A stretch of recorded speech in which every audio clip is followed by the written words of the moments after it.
ঢাকা জেলার গোয়েন্দা শাখা ডিবি উত্তর পৃথক অভিযান চালিয়ে ৬ রাউন্ড আগ্নেয়াস্ত্রের গুলি, ৫০ পুড়িয়া হেরোইন এবং ৫,০৫০ পিস ইয়াবা সহ ৪ জন পেশাদার মাদক ব্যবসায়ীকে গ্রেফতার করেছে।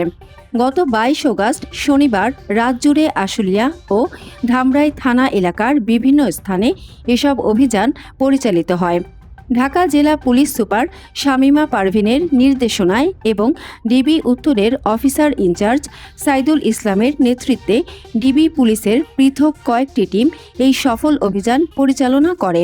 গতকাল ইংরেজি 22/8/2026 খ্রিস্টাব্দ 19:45 ঘটিকার সময় আশুলিয়া থানাধীন বারুইপাড়া এলাকা হতে ঢাকা জেলা ডিবি উত্তরের একটি বিশেষ আভিযানিক দল বিশেষ অভিযান পরিচালনা করে 5,000 পিস ইয়াবা ট্যাবলেট সহ 2 জন পেশাদার মাদক ব্যবসায়ীকে গ্রেপ্তার করেন। তাদের নাম মোহাম্মদ দিলদার মিয়া, বাড়ি টেকনাফ, কক্সবাজার। অপরজনের নাম মোহাম্মদ সুমন তালুকদার, বাড়ি রাজোর, মাদারীপুর। অপর একটি পৃথক অভিযানে আশুলিয়া থানাধীন নবীনগর এলাকা হতে জান্নাত হোসেন সোহাগ নামে এক পেশাদার মাদক ব্যবসায়ীকে গ্রেপ্তার করেন এবং তার হেফাজত হইতে 6 রাউন্ড আগ্নেয়াস্ত্রের গুলি এবং 50 পুড়িয়া হেরোইন উদ্ধার করেন। অপর একটি পৃথক অভিযানে ধামরাই থানা এলাকা হতে মোহাম্মদ মাসুম মিয়া নামে একজন পেশাদার মাদক ব্যবসায়ী গ্রেপ্তার করেন এবং তার হেফাজত হতে 50 পিস ইয়াবা ট্যাবলেট উদ্ধার করেন।